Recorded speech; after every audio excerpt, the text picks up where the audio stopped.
Hey guys, my name is Jitesh. So today's video is going to be all about the reading section of IELTS exam, especially focusing on match headings questions. तो दोस्तों match heading वाले questions को कैसे solve करते हैं ये मैं आपको आज इस वीडियो में डिटेल में एक्सप्लेन करने वाला हूं।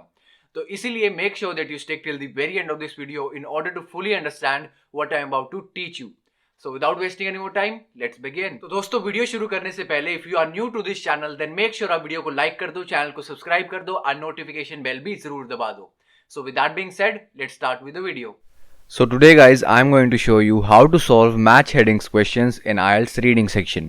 So what we are going to do specifically in today's video is, firstly I am going to explain the task to you, then I will show you an easy method, then I will take you through some simple guided practice, and lastly I am also going to give you some time at the end for doing some solo practice as well. So let's start with the first step guys, that is task explanation. तो दोस्तों आपको अपने exam में match headings वाले questions कुछ इस type से दिखाई देंगे। सबसे पहले आपको पैसेज दी होगी, पैसेज के बाद आपको कुछ इंस्ट्रक्शंस मेंशन की जाएंगी, जो कि इस केस में दोस्तों हमारी है the text has 5 sections, choose the correct heading for each section. आपके दोस्तों 6 सेक्शंस भी हो सकते हैं, 7 भी हो सकते हैं, 5 भी हो सकते हैं। सेक्शंस दोस्तों हम यहाँ पे किस चीज़ को रेफर कर रहे हैं, सेक्शंस हम अपने पैराग्राफ्स को रेफर कर रहे हैं। मतलब कि आपके पैसेज में 5 पैराग्राफ्स भी हो सकते हैं, 6 भी हो सकते हैं, 7 भी हो सकते हैं। उसके बाद दोस्तों आपको कुछ हेडिंग्स दी होंगी and the important thing here is कि आपकी हेडिंग्स की जो क्वांटिटी होती है दोस्तों वो हमेशा ज़्यादा होती है आपके पैराग्राफ्स के कंपैरिजन में। दोस्तों जैसा कि हम यहाँ भी देख पा रहे हैं हमारे 5 पैराग्राफ्स हैं लेकिन हमें हेडिंग्स 10 दी हुई है, तो हमें इन 10 हेडिंग्स में से करेक्ट 5 हेडिंग्स को चूज करना होगा। So now guys let's look at an easy method to solve match heading questions. तो दोस्तों ये जो मेथड अब मैं आपको समझाने वाला हूं ये मेथड मैंने खुद भी यूज किया था अपने एग्जाम में, जिसकी हेल्प से I was able to achieve a perfect 9 band in IELTS reading section with an overall band score of 8 in IELTS। So guys the first step of our method is read the paragraph. तो दोस्तों हमें सबसे पहले अपने paragraph को read करना है। अपने पैराग्राफ को रीड कर लेने के बाद उसको अच्छे से समझ लेने के बाद फिर हमें उसकी हेडिंग चूज करनी है। अब दोस्तों नॉर्मली और बाकी के सारे क्वेश्चन टाइप्स में IELTS रीडिंग सेक्शन के हम क्या करते हैं, हम पहले क्वेश्चंस को रीड करते हैं एंड उसके बाद पैराग्राफ को या पैसेज को रीड करना स्टार्ट करते हैं। लेकिन दोस्तों मैच हेडिंग्स वाले क्वेश्चंस में इट इज द ऑपोजिट। हमें पहले अपने पैराग्राफ को रीड करना है, फिर उसके बाद हमें क्वेश्चंस की तरफ बढ़ना है। The second step is choose your heading. तो दोस्तों अपने पैराग्राफ को ढंग से पढ़ लेने के बाद उसको ढंग से समझ लेने के बाद फिर हमें अपनी करेक्ट हेडिंग चूज करनी है। So now guys, I am going to take you through some simple guided practice and show you how to solve these types of questions. तो दोस्तों अब इस मेथड का यूज करके पहले 3 पैराग्राफ्स की करेक्ट हेडिंग मैं आपको चूज करके दिखाऊंगा एंड उसके बाद जो बचे हुए 2 पैराग्राफ्स हैं उनकी हेडिंग्स आपको खुद चूज करनी होंगी। तो दोस्तों this is our paragraph A, our first paragraph, and अब मैं आपको समझाने वाला हूं कि आपको अपने एग्जाम में इन टाइप्स के क्वेश्चंस को कैसे सॉल्व करना है।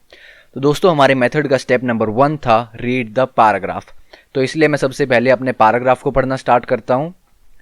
Despite its bad reputation, stress historically had a vital role to play, commonly referred to as the fight or flight mode. The sudden release of stress hormones like adrenaline and cortisol causes the heart to beat faster, airways to dilate and blood vessels to open up, all of which push the body towards optimal performance and ultimately survival. In the rest of the animal kingdom, this is still often the difference between life and death. As she springs off to freedom, the lucky deer who escapes the lion can thank her primal evolutionary response. तो दोस्तों इस वाले paragraph में mainly किस चीज़ के बारे में बात की गई है? इस वाले पैराग्राफ में मेनली स्ट्रेस के यूजेस के बारे में बात की गई है। हमारे लिए और एनिमल्स के लिए स्ट्रेस के क्या यूजेस है उस चीज़ के बारे में इस पैराग्राफ में मेनली बात की गई है। क्योंकि दोस्तों यहाँ स्टार्टिंग में मेंशन किया गया था स्ट्रेस से हमारी बॉडी में ऐसे हार्मोन्स रिलीज होते हैं लाइक एड्रेनलिन एंड कोर्टिसोल, जो कि हमारी बॉडी को अपने ऑप्टिमल परफॉर्मेंस पे पहुँचने में हेल्प करते हैं, which is very important in are survival. फिर दोस्तों यहाँ पे एक एनिमल किंगडम का भी एग्जाम्पल दिया गया है कि जब हिरन को शेर खाने आता है तो हिरन वहाँ से भाग जाती है। हिरन के बॉडी की ऑप्टिमल परफॉर्मेंस इंक्रीज हो जाती है क्योंकि उसकी बॉडी में स्ट्रेस हार्मोन्स रिलीज हो जाते हैं, एड्रेनलिन एंड कोर्टिसोल, जो उसको वहाँ से तेज़ स्पीड से भागने में हेल्प करते हैं। तो इसलिए दोस्तों the answer to this question is 6th, how stress can be useful. ये इस पैराग्राफ की दोस्तों हमारी हेडिंग है।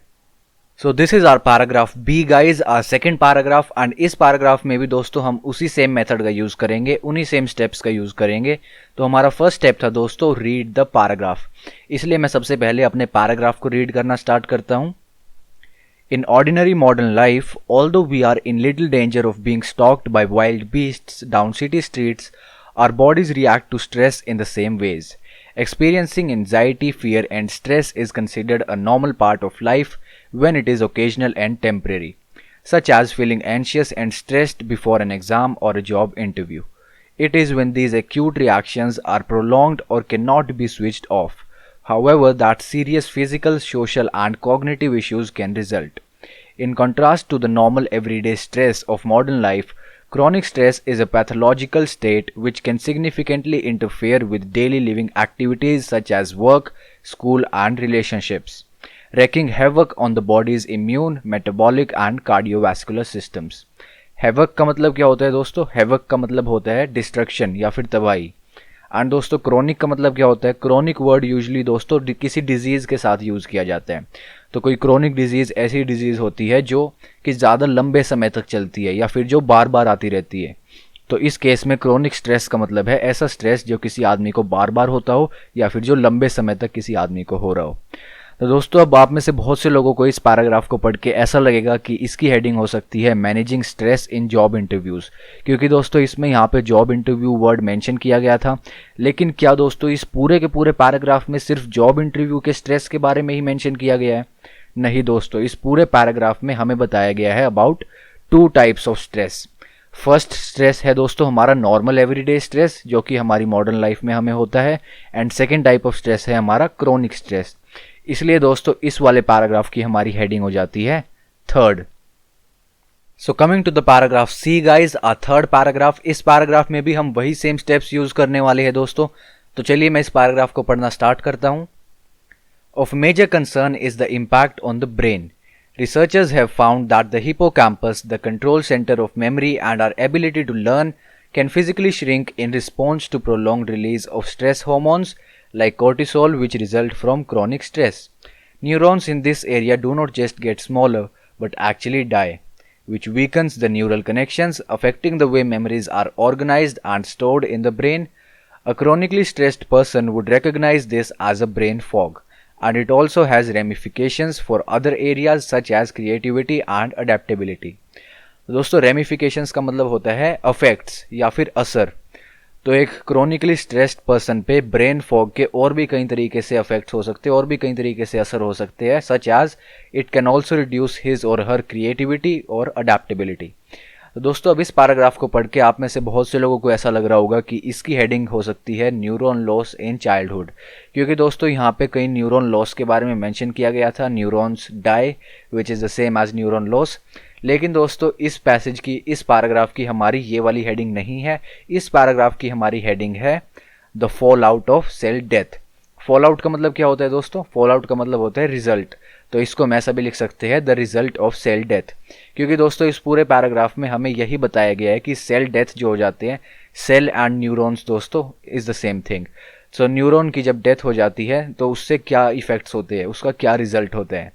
तो इसलिए our answer for paragraph C is option 4. So now guys, it's time for you to do some solo practice. So now guys, what I want you to do is I want you to pause the video and read the paragraph D and the paragraph E and try to find out which of these headings best suits these two paragraphs.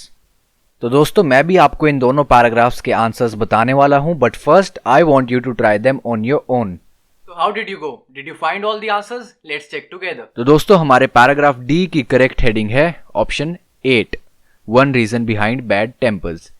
और दोस्तों हमारे paragraph E की correct heading है option 10, regrowing the brain with exercise. तो दोस्तों इन दोनों paragraph की ये दो हेडिंग्स ही क्यों है, tell me in the comments. So that was it for today guys. I hope you liked the video, and if you did, please make sure to give it a thumbs up and don't forget to subscribe the channel.